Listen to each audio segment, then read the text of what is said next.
Olá, pessoal. E aí, vamos começar mais uma aula.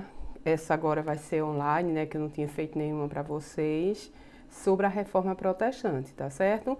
Apesar da gente ter visto alguma coisa sobre a Reforma Protestante no ano passado, esse ano a gente trabalha religião e a gente não pode deixar de falar de Reforma Protestante de novo. Então, a nossa aula vai ser sobre, como vocês sabem, Reforma Protestante. O que foi a Reforma Protestante, né? Historicamente falando, foi um movimento cismático que acontece dentro da Igreja Católica, onde se questiona a supremacia papal. E esse questionamento leva ao rompimento da Igreja Católica, que aí vai ficar a Igreja Católica e a Igreja Protestante. E a pessoa que faz esse protesto, outros homens tinham protestado, mas a pessoa que faz e tem sucesso é Martinho Lutero, e aí ele vai ter diversos seguidores e nós vamos falar dele nessa aula, certo? Quais foram as principais igrejas reformadas? Foi a de Lutero, na Alemanha, a calvinista, que ela foi distribuída na França, na Inglaterra e na Escócia e Irlanda. E a anglicana, que foi na Inglaterra, tá certo? E aí nós vamos falar de cada uma delas agora. Quais foram as causas da Reforma Protestante? Dentro da história, tudo tem causas e consequências. Quais foram as causas da Reforma Protestante? Os grandes erros do clero. Não eram todos os homens que estavam à frente da Igreja Católica que erraram naquele momento da história, mas a gente teve um grande número de homens, né, que não tinham um preparo sacerdotal, não espiritual, melhor falando, e que passaram os pés pelas mãos e erraram feio durante esse período que nós chamamos desse fato histórico que nós chamamos de Reforma Protestante, tá certo? Então existia corrupção dentro da igreja, o despreparo sacerdotal, como eu disse aí a vocês, vendas de relíquias sagradas, a venda das indulgências, que era o perdão do pecado, né? As simonias, que eram as relíquias sagradas, enfim, né? E a partir daí começou um conflito muito grande entre a igreja e a burguesia. Por que esse conflito tão grande entre a igreja e a burguesia? Porque, gente, quando terminou a Idade Média, isso vai acontecer na Idade Moderna, quando terminou, já no fim da Idade Média, começam os questionamentos em relação ao surgimento de uma nova classe, que é a burguesia, e que a igreja condena o lucro e a usura. Dinheiro que é adquirido através de empréstimo. Todo comerciante ele vai ter essas transações comerciais com dinheiro a juro, com os empréstimos, etc. E a igreja condenava. Apesar da igreja fazer coisas, né, nem todas as pessoas da igreja, como eu disse a vocês, fazer coisas erradas, mas a igreja fazia, mas faço o que eu digo e não o que eu faço.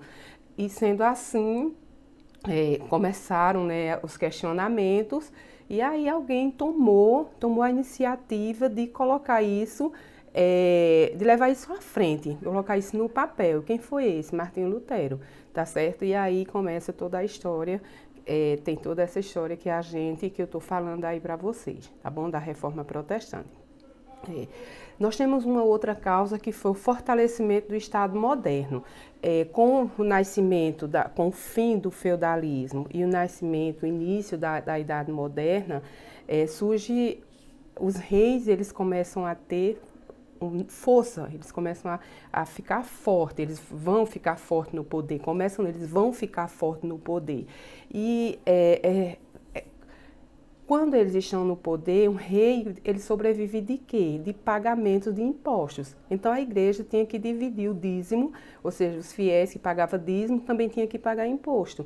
E aí começa aquela briga, né, entre o Estado e a igreja, tá certo? E a igreja, o Estado fazia questão de mostrar os erros da igreja. Não é à toa que Martinho Lutero ele foi apoiado por Frederico da Saxônia, que era um príncipe, né, lá da região lá da Saxônia, que vai dar todo um apoio a Lutero, porque ele vai ter também seus interesses econômicos, não resta dúvida. Dentro da Igreja Católica, naquele momento existiram divergências teológicas. Quais eram as divergências teológicas? Um grupo de estudiosos, eles defendiam os ideais de São Tomás de Aquino, onde São Tomás de Aquino ele defendia que a salvação se dava pela fé e boas obras, enquanto Santo Agostinho dizia que ela se dava puramente pela fé. Né? Não precisava dessas boas obras que São Tomás de Aquino citava.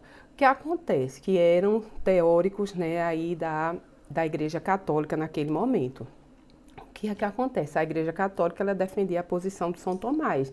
Nós chamamos de posição tomista. E isso também levava a divergência entre os próprios estudiosos. Então a igreja não estava bem, a gente percebe que não estava indo bem. Até que as pessoas começam a saber, a ter acesso a esse tipo de encrenca que está acontecendo dentro da igreja. Quem foram os principais reformadores? Martinho Lutero, João Calvino e Henrique VIII. Então a gente vai falar deles agora. Lutero foi o precursor, né? Antes dele, outros homens questionaram, mas Lutero foi aquele que conseguiu colocar os seus ideais em prática, né, da reforma. Lutero não queria romper com a igreja, ele só queria que a igreja se redimisse diante das coisas erradas, dos erros do clero que eu citei lá, anteriormente. Ele queria que a igreja se redimisse em relação a esses erros, mas não foi o que a igreja fez. A igreja, ela vai, lógico, que ela vai fazer a contra-reforma, que eu vou falar mais na frente para vocês. Então, Martinho Lutero, ele era um monge, né, alemão, um cara altamente inteligente, e ele percebia que o que ele estudava na Bíblia não tinha nada a ver com o que era pregado lá em Roma. Então, ele tinha uma preocupação muito grande em relação a essa divergência de ideias. Inclusive, ele se sentia mal, achando que ele estava tendo coisas assim, ouvindo vozes, como se ele estivesse sendo possesso por algo que não existia. E, na realidade, não era. Lutero não estava tendo nenhum pensamento maldoso. Lutero só estava enxergando o óbvio, a verdade, diante da igreja, por ele ser um cara tão inteligente, onde ele lia e interpretava a Bíblia na íntegra. Então, ele via que, na prática, isso não estava acontecendo. Então, foi isso que levou ele a protestar, e ele vai ter o apoio de diversos homens inteligentes. Também vai ser criticado, lógico, vai ser perseguido dentro da Igreja Católica por ele ter feito, por ele estar fazendo, ele vai ser taxado de herege pela própria Igreja Católica. O que é o herege? Aquele que não está indo de acordo com os dogmas da Igreja, certo? Então ele é taxado de herege. Então, o que acontece?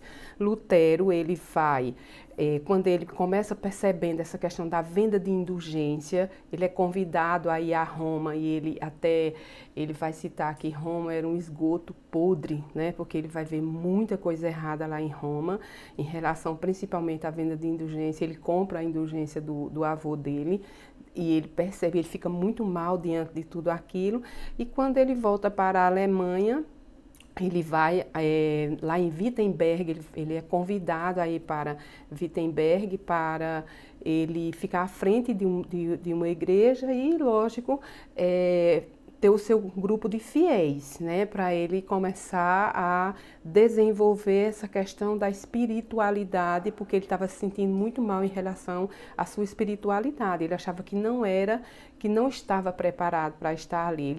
Ele se achava uma pessoa que estava sendo covarde com a igreja, mas na realidade não era. Lutero só estava enxergando a verdade sobre a igreja. E aí, quando ele começa o seu trabalho lá em Wittenberg, ele vai percebendo tudo o que está acontecendo em Wittenberg, com o povo, a cobrança de impostos, as indulgências, as vendas de indulgências, as cobranças de dízimo, etc. E aí ele vai escrever as 95 teses sobre as indulgências, lógico que a maioria é sobre as indulgências, e ele vai fixar lá na igreja de Wittenberg. Quando ele faz isso, ele é convidado a se retratar, escrito algo contra a Igreja Católica. O que acontece? Essas 95 teses, ela vai ser assim o pivô para o afastamento de Lutero, e Lutero ele é excomungado, mas aí ele é excomungado, ou seja, expulso da igreja, mas aí ele é convidado a se retratar antes dessa expulsão. Ele, quando chega no momento que ele vai para o encontro com um cardeal, para que ele possa contar o que vinha acontecendo, porque ele estava escrevendo sobre aquilo, para que ele pudesse se arrepender. O que é que Lutero vai fazer? Lutero vai reafirmar todas as suas ideias. Ele não vai voltar atrás, ele vai dizer que faria, né, tudo de novo. E a partir daí é que ele é realmente excomungado e começa a ser perseguido.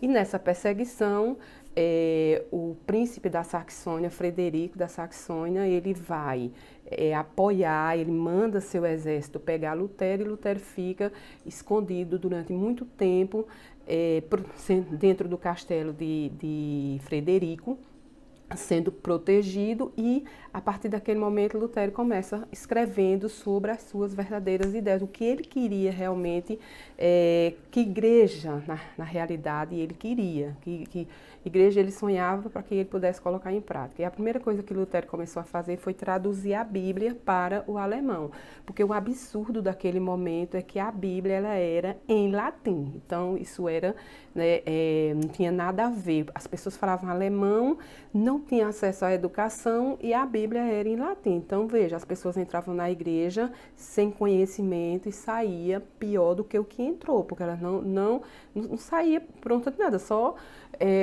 pelo fato de ter ido até a igreja, simplesmente foi isso. Quem foi João Calvino? A gente falou de Lutero, agora a gente vai falar de João Calvino. Quem foi João Calvino?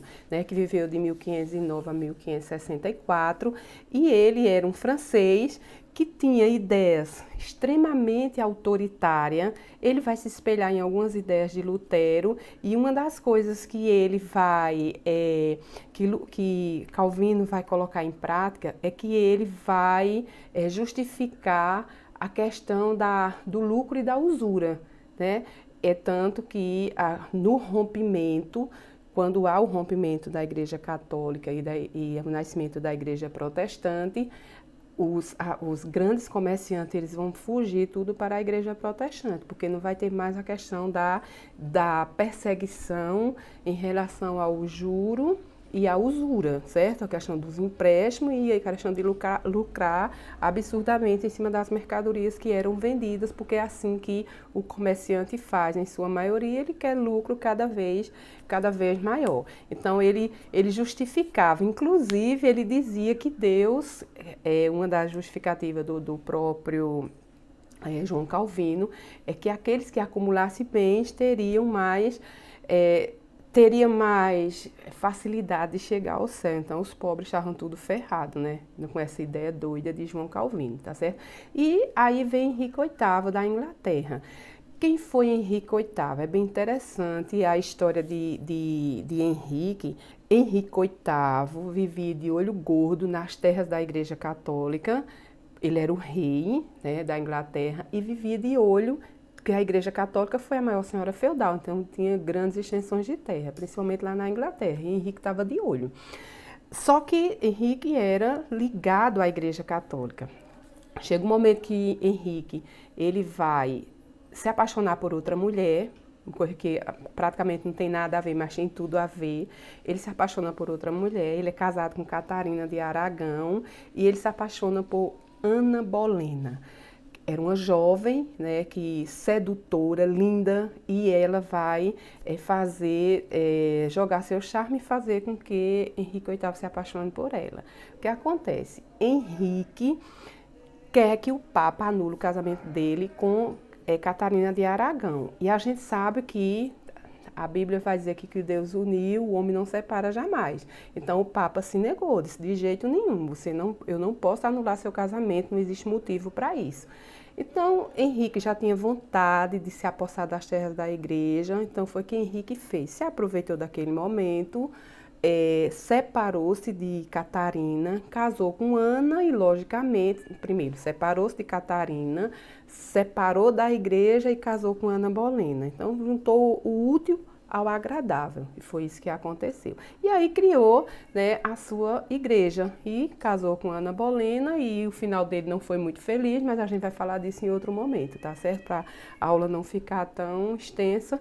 Então, e também não vem ao caso aqui o caso de amor de Henrique VIII, mas só para a gente ver que cada um tinha uma ideia e criava a sua igreja naquele momento. Não foi assim com Lutero. Lutero sofreu, Lutero foi perseguido e os outros foram se aproveitando dos ideais de Lutero, foram juntando o que achava interessante na igreja luterana, o que era bom da igreja católica. A igreja católica, a gente sabe que não era uma instituição, tinha coisas erradas, mas não era errada 100%, né? Não é à toa que ela se segura até hoje, né? E essas igrejas que nasceram a partir da Reforma Protestante, a gente não tem mais condição nem de contar quantas surgiram a partir daí, cada um com o seu motivo, tá certo? Isso a gente vê nas cidades da gente, por aí a facilidade que se tem de abrir uma nova igreja, tá bom? E quem somos nós para criticar, né? A gente só está falando aqui da igreja. E aí foi assim que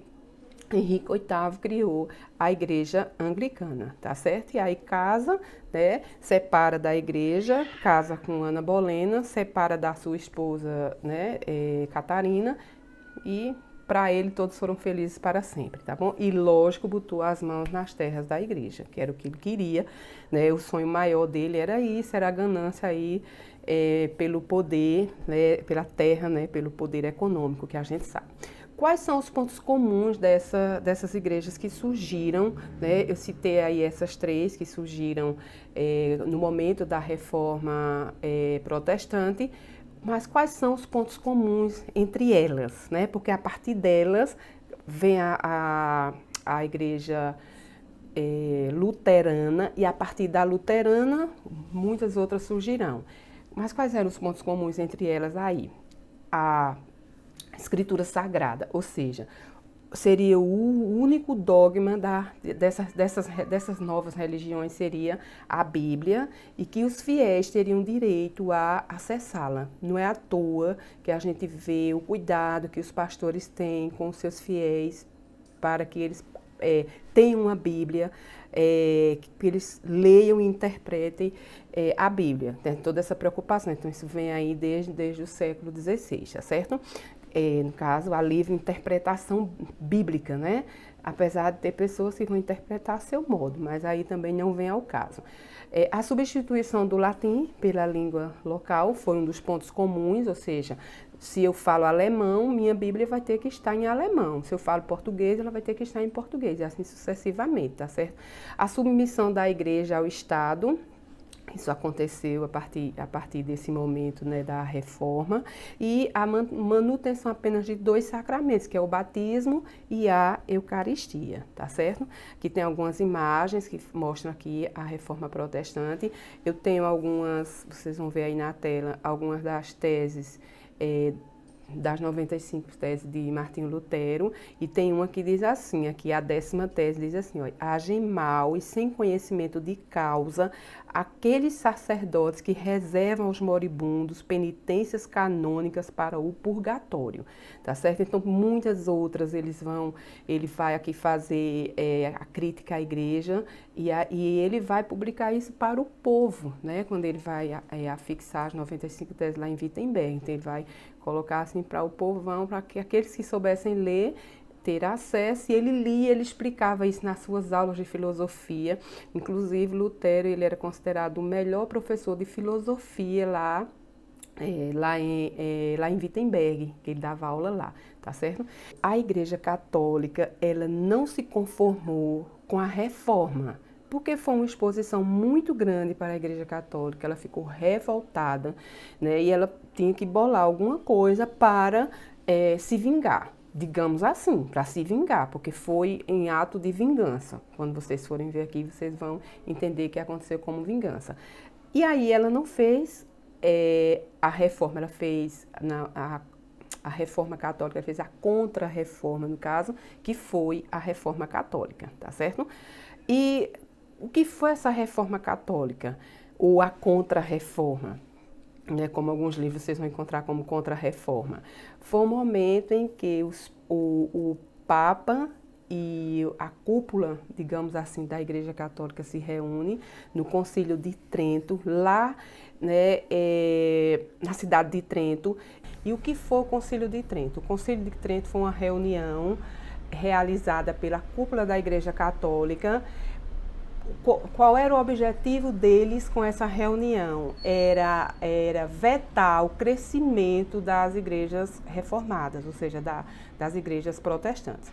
E para isso, a Igreja Católica ela usou da força, ela usou de mecanismo que não foi muito bem-vindo, porque foi tortura. Ela começou a torturar, a perseguir todos aqueles que ela considerava herege. E uma das primeiras coisas que a igreja fez foi reativar o Tribunal do Santo Ofício, que era esse tribunal. Esse tribunal ele era formado por homens da igreja, né, da alta patente da igreja, do alto clero, onde eles estavam encarregados de perseguir, torturar, eliminar os hereges, ou seja, quem eram esses hereges? Todos aqueles que discordavam dos dogmas da Igreja Católica. Então, a Igreja, ao invés de ir para o diálogo, ela foi para a agressão, ela foi para a parte da tortura. E aí nós estamos vendo algumas imagens aqui da Inquisição, né, realizada pelo Tribunal do Santo Ofício, onde as pessoas eram julgadas e, posteriormente, para elas falarem, elas eram torturadas. E, lógico, após os julgamentos, elas seriam presas numa masmorra ou elas seriam queimadas na fogueira da Santa Inquisição, como foi o caso de Joana d'Arc. Apesar de Joana d'Arc não ter sido nesse momento da história moderna, né? Ela vai ser ainda na história, na Idade Média, no período da Idade Média, não é no período da Idade Moderna, mas tem tudo a ver, porque a igreja não deixa de ser uma perseguição da igreja. Então, aqui todas essas imagens são imagens de torturas realizadas pela igreja, né, quando ela estava no seu processo de contra-reforma, ela estava contra a reforma protestante, né, perseguindo os hereges, que seriam aqueles homens e mulheres que não estavam indo de acordo, não estavam acordando com o que a igreja estava impondo lá naquele momento histórico. Lembrando que nem todas as pessoas que estavam à frente da igreja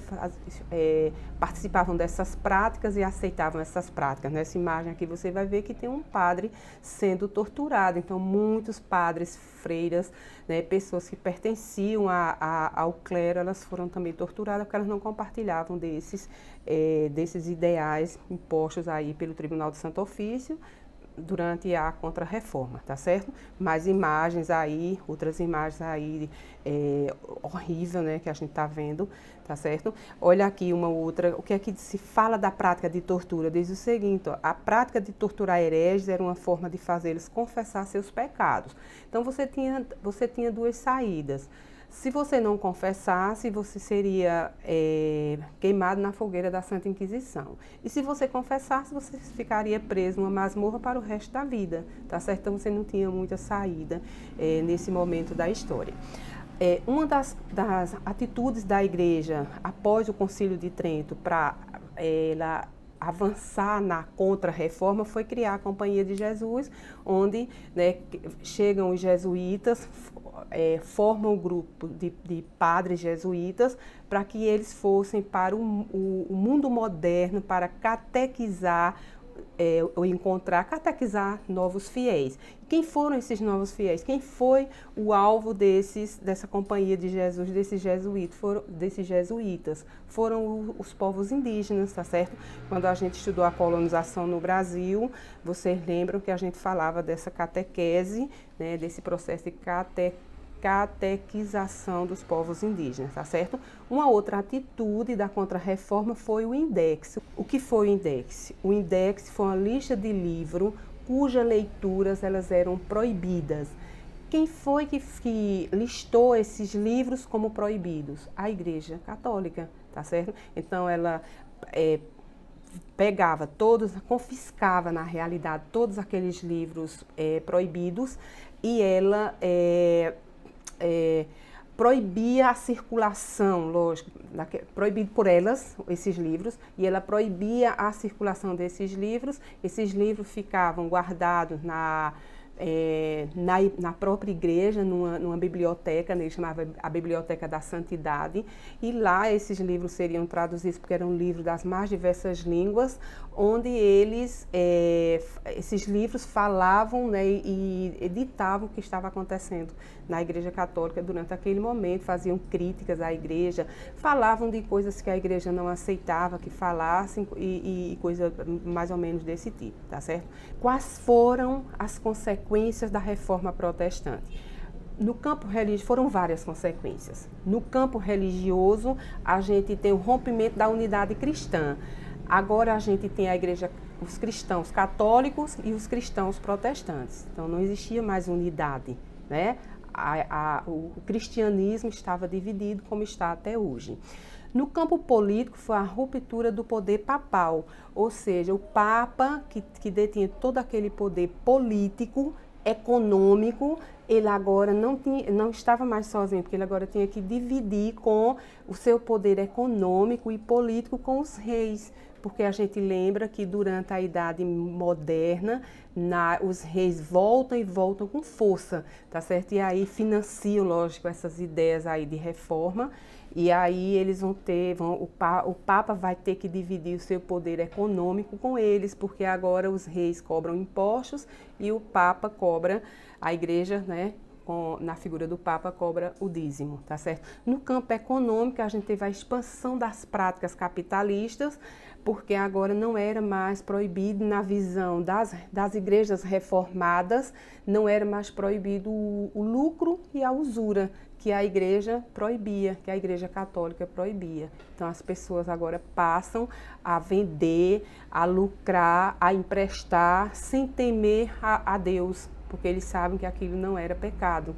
Na visão da igreja protestante, aquilo não era. João Calvino deixou isso bem claro para todos os protestantes daquele momento. E no campo cultural, a gente teve a expansão da educação popular. Como a Bíblia ela foi traduzida para as línguas locais de cada país, houve um interesse maior em houve um interesse maior na educação. E agora essa educação, as pessoas passam a ter acesso ao que a igreja estava escrevendo, o que o mundo estava escrevendo, o que estava acontecendo no mundo e principalmente no acesso à religião, tá certo? Essa imagem ela vai mostrar para a gente o crescimento das igrejas protestantes no mundo, tá certo? E a gente vê aqui o crescimento da igreja católica romana, ela continua absurdamente grande, como vocês estão vendo toda essa parte que está aqui de amarelo. As igrejas luteranas, que nasceram dos ideais de Martinho Lutero, as calvinistas, de João Calvino, e as igrejas anglicanas de Henrique VIII. Lembrando que, após esses três reformadores, Lutero, Calvino e Henrique VIII, a igreja protestante não parou de crescer, certo? A igreja protestante ela cresce a cada minuto, né, em todos os lugares do mundo, ela vem crescendo e as pessoas vão arrumando o seu motivo para, como eu disse a vocês, para criar a sua própria igreja. E eu trago para vocês, como vocês estão vendo aí, como mensagem final, essa mensagem de Adão, que eu acho ela maravilhosa para que a gente possa fechar esse conteúdo com uma visão de religião e a gente bem desarmado, né? Porque eu digo que quando a gente vai estudar religião, a gente tem que estar bem desarmado mesmo, porque eu acho que eu não devo criticar a religião de ninguém. Eu tenho que respeitar as religiões, né, das pessoas, respeitar o que as pessoas escolheram para seguir como religião. E aqui a mensagem final ela vai dizer: não é necessário ser católico ou protestante, basta ter bons sentimentos, ser inclinado sempre para o bem e sentir dentro da alma o amor à humanidade. Isso é o importante, é o amor, gente, é o que a gente pode seguir, né? O maior mandamento que Jesus deixou para a gente foi esse: amar o teu próximo como a ti mesmo. Então não importa o teu Deus, não importa o que tu faz, não importa quem tu és. O importante é que o amor vai estar em primeiro lugar. E é isso, espero que vocês tenham entendido direitinho a reforma protestante, tá certo? E logo mais uma aula. Valeu, gente.